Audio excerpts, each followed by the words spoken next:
Oki, Hamadagebe, Hamatakyapi, Wanietu, Ota Kichitawash Dewi. Wash Day, everybody. My name is Brandi King. I'm from the Pukani, Oglala, Nakota, and Little Shell Nations. First of all, I just want to send and express all my love and prayers for each and every one of you. I know we're on a pretty bumpy ride right now. We're facing a global pandemic. There's increasing civil unrest across the nation, and with that are so many emotions.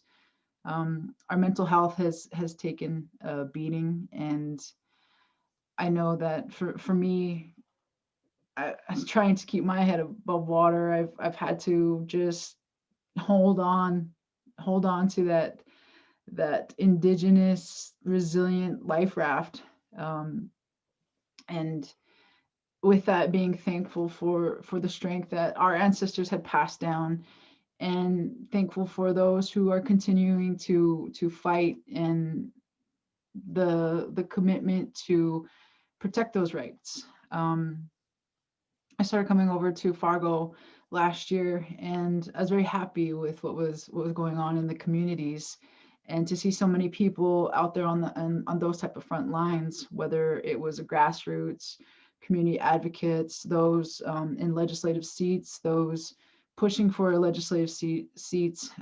It just was, I was just very happy, and it felt good.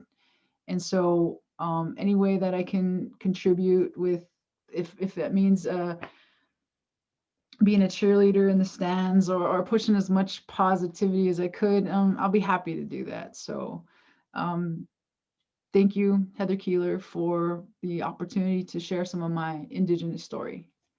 I was born in Browning, Montana, and I was raised on Birch Creek for the first part of my life. Birch Creek is one of the districts on the Blackfeet Reservation in Montana. My grandmother was a very big part of my young life. She was the great granddaughter, is the great granddaughter of Mountain Chief, and there's just absolutely nothing like a grandmother's love and protection. Unfortunately, she passed away when I was really young, and from that, my mother and father decided to make Fort Belknap their permanent residency. My father is from Fort Belknap. He is from the Nakota and Little Shell Nations, and also he's a part of the No Retreat clan.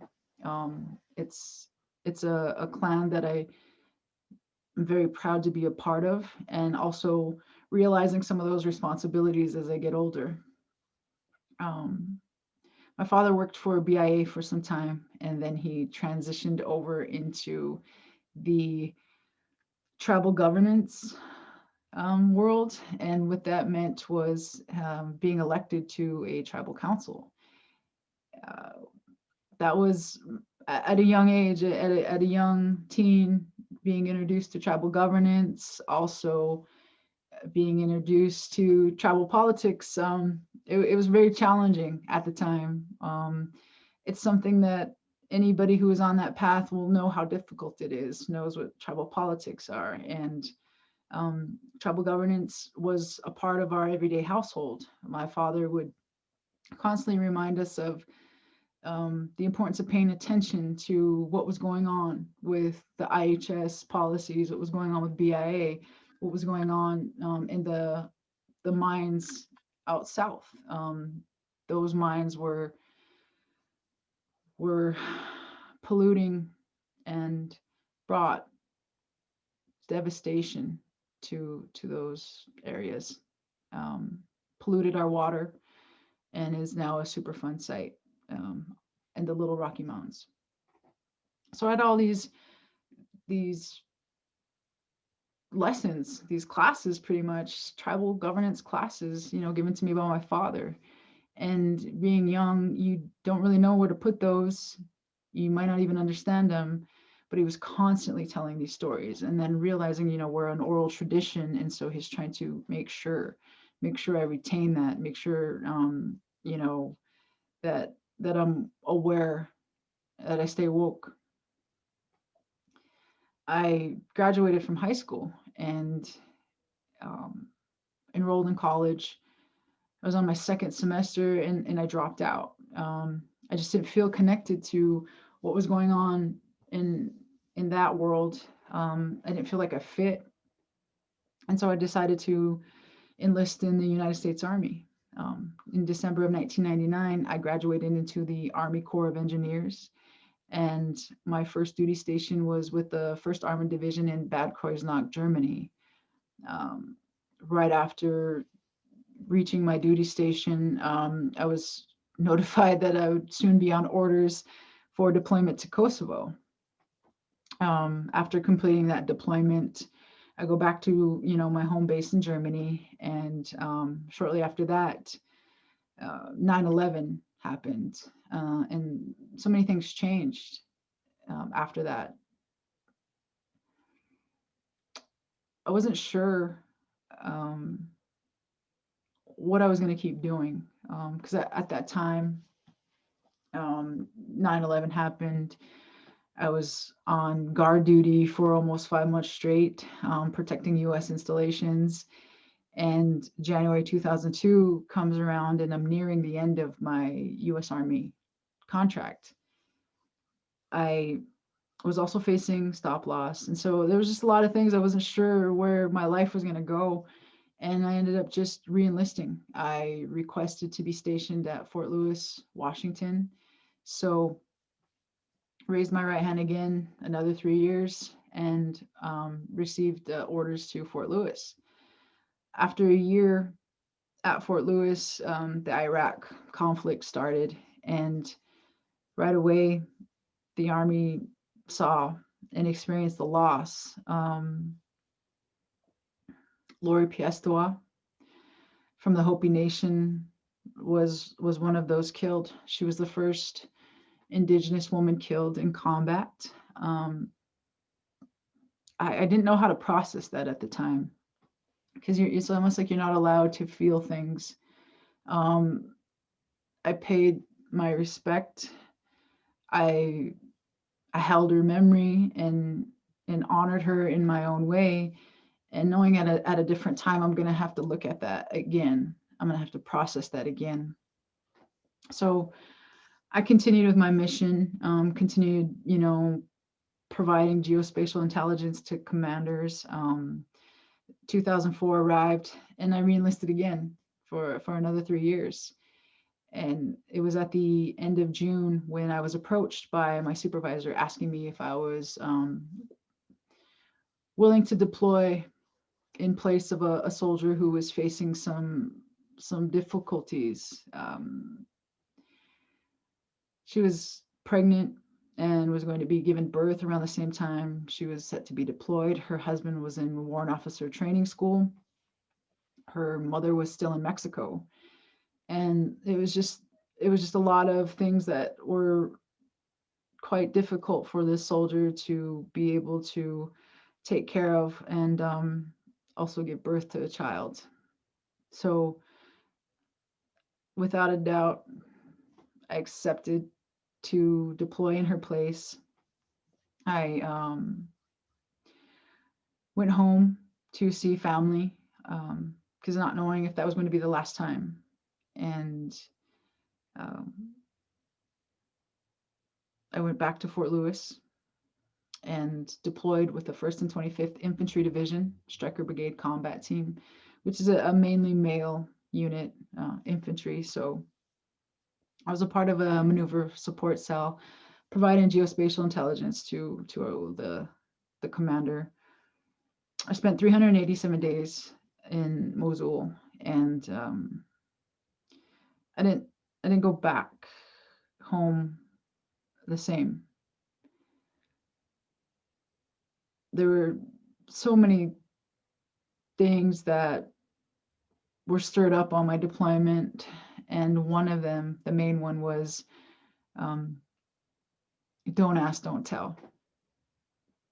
I'm two-spirit, so I'm serving in the military where you're not allowed to be lesbian, gay, bisexual, transgender. it was just beating at my spirit, beating at my head. And I had served over 7 years by that time and had served in silence. And I just wasn't willing to do that anymore. So I approached my commander and I told him, sir, I'm gay. And his response was, we know, Sergeant King, we don't care. And I was appreciative of his support and response. He even was like, redact your statement. And I'm like, I can't, sir. I can't keep serving if I can't serve as who I am, if I'm not allowed to love who I love. I'm willing to sacrifice and die, obviously, for things that are bigger and greater than me, but I can't do that if I'm not allowed to love. And he ended up starting the process of separation. And September 2006, I was discharged for homosexual conduct. And I packed up and drove home to Montana, back to Fort Belknap. I was looking forward to, reuniting with family. I was looking forward to healing. And it didn't really go that way. It was as if I was going to another war zone. I knew that something was disturbing me. I just couldn't figure it out. I used to wonder, wow, it's just, transitioning. I had all kinds of excuses as to what I was experiencing. And finally, I started having to go to the IHSER and explain to them what I was going through, just looking for help. I kept going back to the ER and eventually reached out to the VA. And every attempt, I was faced with a misconception of my military service. There was like a misconception of what a female veteran, what we were experiencing and going through, and some of the wounds we were bringing home. I don't believe anybody was prepared for what it would be like to treat or help female veterans, and especially within, the IHS system, I would say. And I continued that battle, and that battle led me, unfortunately, to suicide attempts. It led me to just giving up and not caring about anything or anyone. In 2016, I was in a bad car accident. I woke up in a hospital, and it was my second time being in an ICU. I had to really accept the fact that creator was not ready for me, but I also had to accept the fact that I had to continue to advocate and speak about the things that were the obstacles that Indigenous people and I want to say especially on reservations, but being under like the Indian Health Service. My health and welfare was never a priority, and I accepted that, unfortunately, and I woke up and not willing to accept it anymore. I didn't know how I was going to put myself physically back together, because that was a struggle. I was doing the best I could, and at the end of the year, my recovery was pretty significant. I mean, in the eyes of the healthcare, and I was on another path now, and I was approached by, actually, Facebook message from a really good friend asking me if I would run for council. And right away I was like, inside internally I was like, oh my God, no way, I'm not going to do it. I'm not going to do it. There's just no.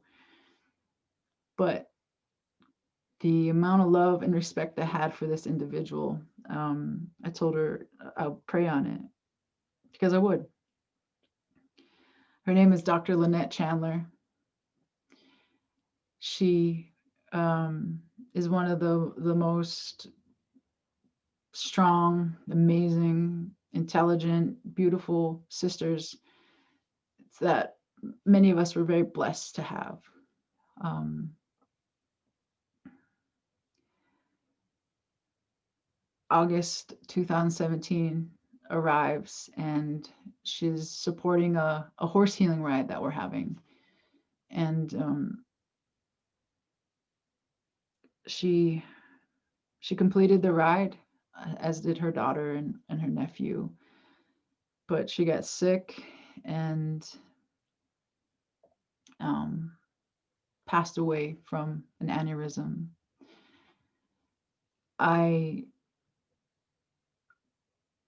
Our entire community, we suffered such a loss when she passed.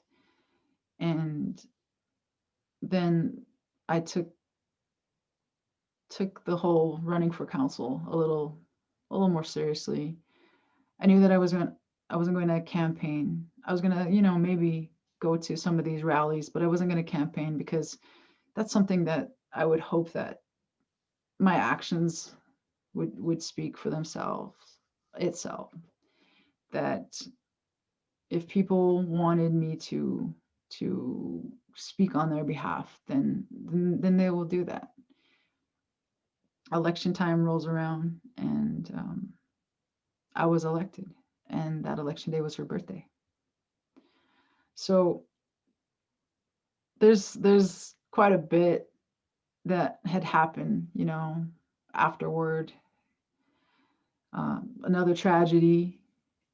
It seems like in Indian country, we're always dealing with so many different tragedies, and you just finish a mourning process for one, and then you're mourning again. So it's like you're always in mourning.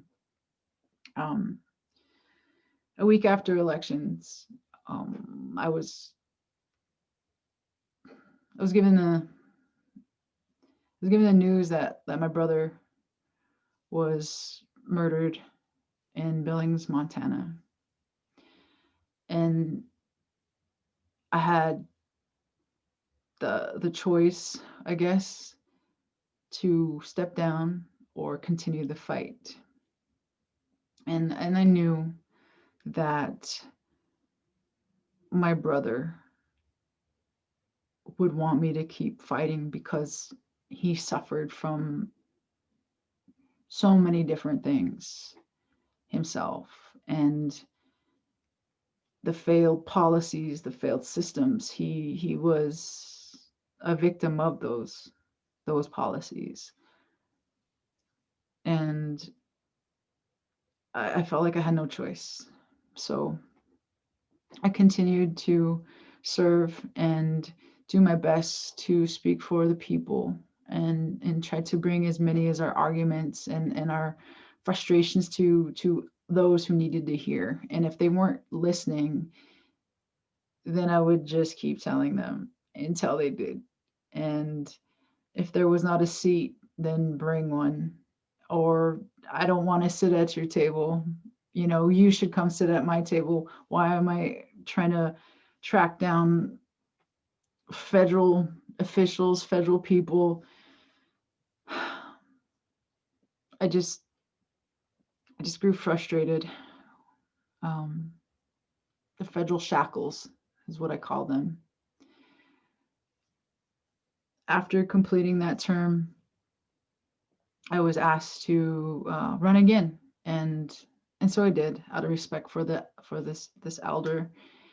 I was elected again, but shortly after my elections, a few months, 3 months after my election, I was sitting in the sentencing of one of the murderers of my brother, and I felt like something was pushing me to step down and take a break. So I went to ceremony and I prayed about it, and just to make sure that that decision was the right one. And I made the decision to resign, and I received a lot of support for it. My community understood. So, in sharing this journey with you guys, it's kind of a crazy journey. It's a bumpy ride, but I feel like there's somewhere in there and somewhere in my story, I know that there's some of you that can connect to that, and thankful for the opportunity to share my story. Uh, Thank you, Heather, for giving me the opportunity to share that. And I just, again, prayers, love sent your guys' way, and I love you all.